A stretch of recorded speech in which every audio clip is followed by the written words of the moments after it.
ज्यादा दूर भागे नहीं होंगे, उस तरफ देखो तुम लोग। संजय के हाथ में गोली लगी थी। वो और अभिनव रात के अंधेरे में एक पतली सी गली में छुपे हुए थे। अच्छा बेटा, जल्दी बाहर आ जाओ। अभिनव, मेरी बात सुन बेटा, तुम यहाँ से भाग जाओ वरना ये लोग तुझे भी मार डालेंगे। बाहर सड़क पर उनकी गाड़ी खड़ी थी और उसी गाड़ी के पास खड़ा था राणा। अभिनव, बाहर आओ बेटा, समझ के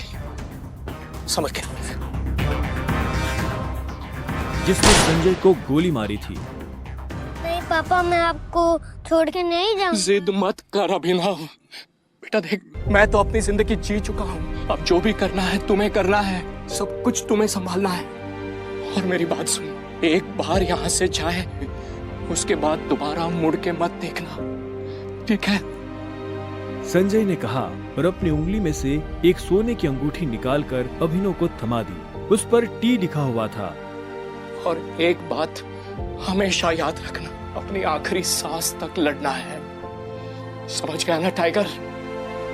संजय ने अभिनव के माथे को चूमा। Run tiger, run tiger run! और अपनी बंदूक लेकर उन लोगों का सामना करने के लिए गली से बाहर निकल गए। संजय जैसे ही अपनी गाड़ी के पास पहुंचे तो राणा ने संजय पर बंदूक तान दी।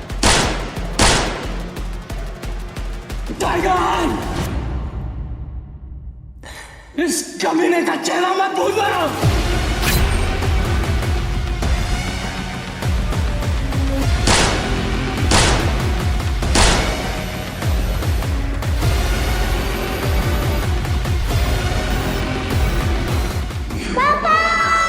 अभिनव चिल्लाया और अचानक से उसकी नींद खुल गई।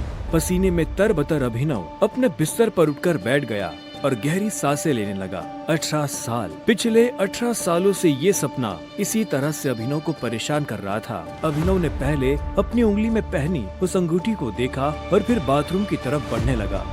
अभिनव गुड़गांव में रहता था और डिलीवरी बॉय का काम करता था।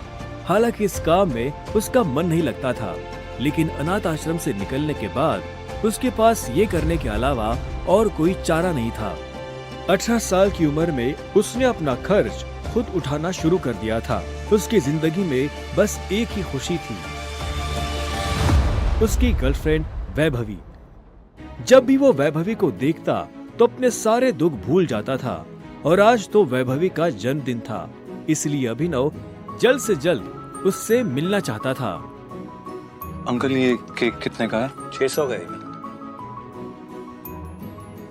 और ये पेस्ट्री? वो 60 का है। एक दे दीजिए। असल में अभिनव और वैभवी ने ये तय किया था कि वो पैसे जोड़कर अपने लिए किराए का एक बड़ा घर लेंगे, इसलिए वो पैसे वेस्ट नहीं करना चाहते थे। Thank you. Thank you. कुछ देर के बाद जब वो वैभवी के घर के बाहर पहुंचा तो उसने देखा वहाँ काफी रंगीन लाइट्स जल रही थी और वहाँ से तेज म्यूजिक की आवाज आ रही थी।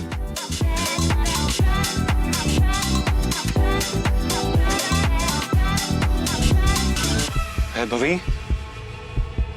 ये सब क्या है? ये कौन है वैभवी? देख नहीं रही है, डिलीवरी बॉय है। पर हम तो केक मंगवा चुके थे ना, फिर तूने पेस्ट्री क्यों मंगवाई? ओह, याद आया, ये तो वही डिलीवरी बॉय है ना जिसको तू डेट कर रही थी।